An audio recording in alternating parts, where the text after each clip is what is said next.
Ito yung bagong labas na DRGB dito. Ang ganda.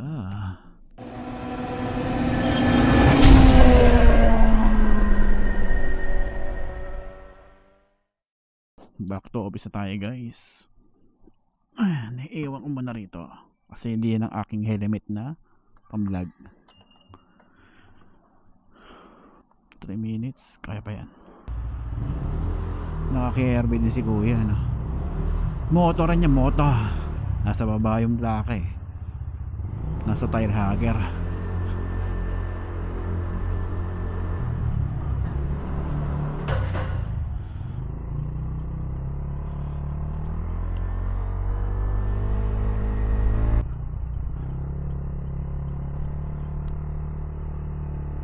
Ito tayo, beating the red light si kuya.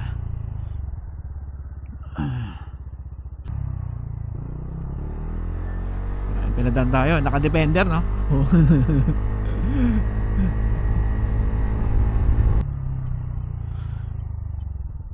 Okay tayo.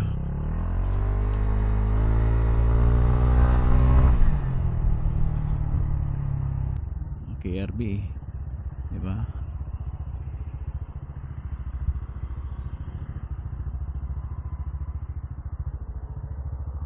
"26 seconds. Kaya pa yan.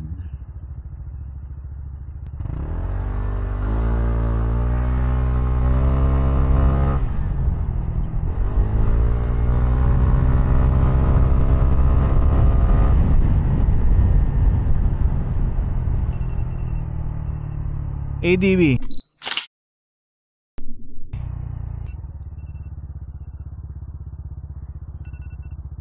Nalampas na tayo, guys.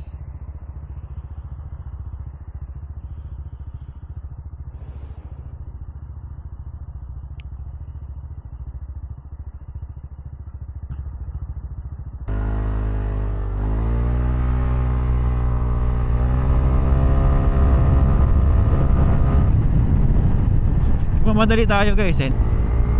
Kasi medyo ano na tayo, late na tayo sa ating trabaho.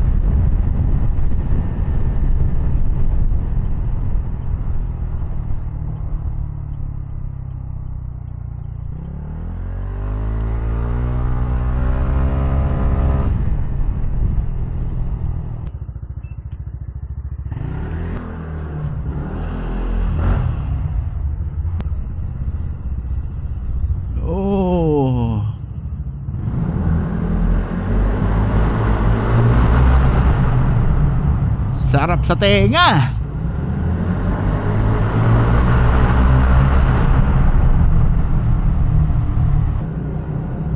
Guys, oh, DRGBT to. Ang ganda, no? Ang ganda. Balikan natin yan pag uwi ko. Ganda ng DRGBT. Mamaya balikan natin. A few moments later. Hello, guys, meron tayong nakita rito magandang motor. Ito yung bagong labas na DRGB dito. Ang ganda. Ang ganda ng puti, no? So kanina ko pa ito tinitingnan eh, ang pagbalik ko ng break time ko. Ang ganda, no? Ito yung medyo nabago sa kanyang harapan. Sabi, ito naman yung 1. Ito yung version 1 nya. Pero ito yung mas maganda, no? Yung panel niya okay rin.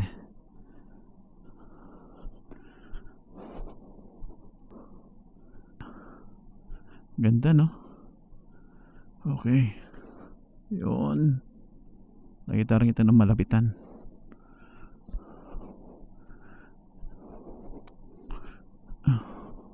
Okay, uwi na tayo. Ito yung sa atin. Maganda rin naman, di ba?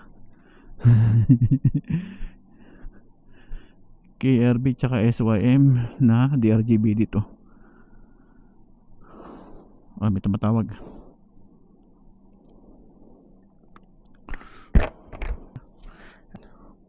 Sarap titigan, eh, no? Sarap titigan, guys. Ganda, no?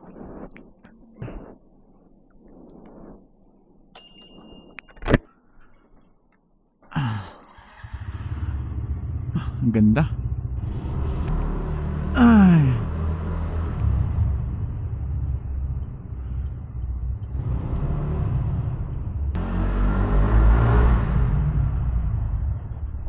Parang yung DRGBT1 parang nag-ano no.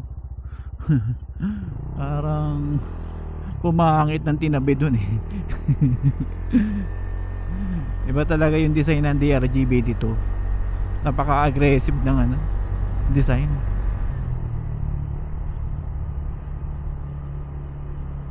Una pa lang nilabas yung DRGBT2 guys sa ECMA last year 2023 November. Then available siya dito sa Taiwan ng June. Nirelease sa Taiwan sa market.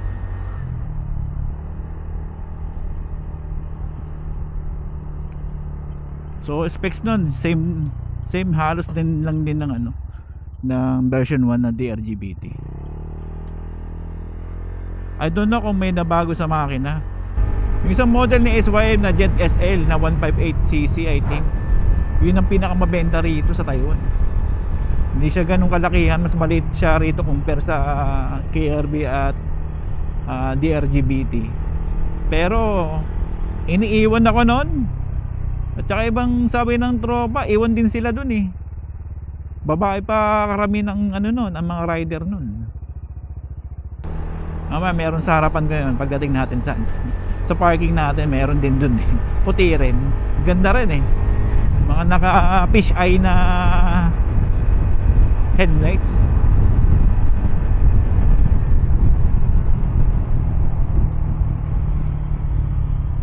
Ito KRB, di ba?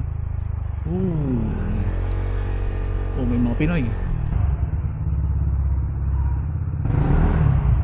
Oops, wala yung Jet SL dito nakaparada yun